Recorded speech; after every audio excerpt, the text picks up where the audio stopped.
Pagkatapos namin bukas i-upload na to. Si Leonard yung nag-edit sa effects. Ay, natunan ako ay. Kaya na dungagan, mora na. Kaya lang ginluwag-luwag lang gido. Parang tilanupil nga na nang ano yung ikuha na dyan ka na magluwag-luwag dapit dyan. Eh, tadya. Lisod pong makadumdum ko. Ako yung nag-edit sa mga clips.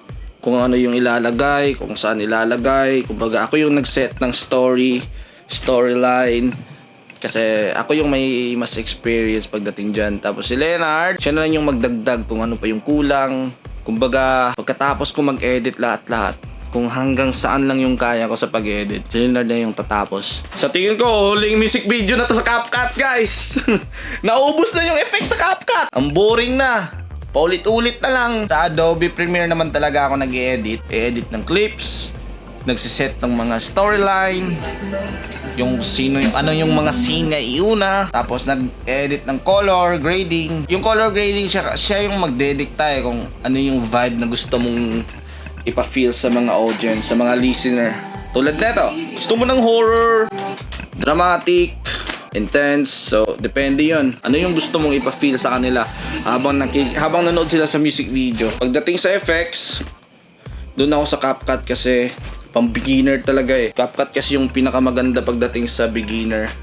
Kasi yung CapCut, naka-ready na lahat. Ilagay mo na lang, ibabagay-bagay mo na lang. Tapos yun, tapos na. Unlike sa Adobe Premiere or Adobe After Effects, yun talaga yung mga editing software na gamit ng mga gumagawa ng film, ng mga sikat na movie. Yan, mga Marvels, dyan sila nag-edit. Pero kasi beginner pa tayo, hindi pa tayo masyadong hasa sa mga ganyan. Doon tayo sa CapCut. Pero ngayon, parang naubos na namin lahat ng preset doon sa CapCut. Yung mga effects doon. Kasi pangatlong music video na to, naubos na. Baka next time, move forward tayo sa Premiere Pro. Naghahanap ako ng mga presets sa Premiere Pro. Bukas na namin to i-upload. Kami lang talaga yung dalawa yung nag-edit. Pagdating naman sa editing, pareha kami magaling ni Leonard.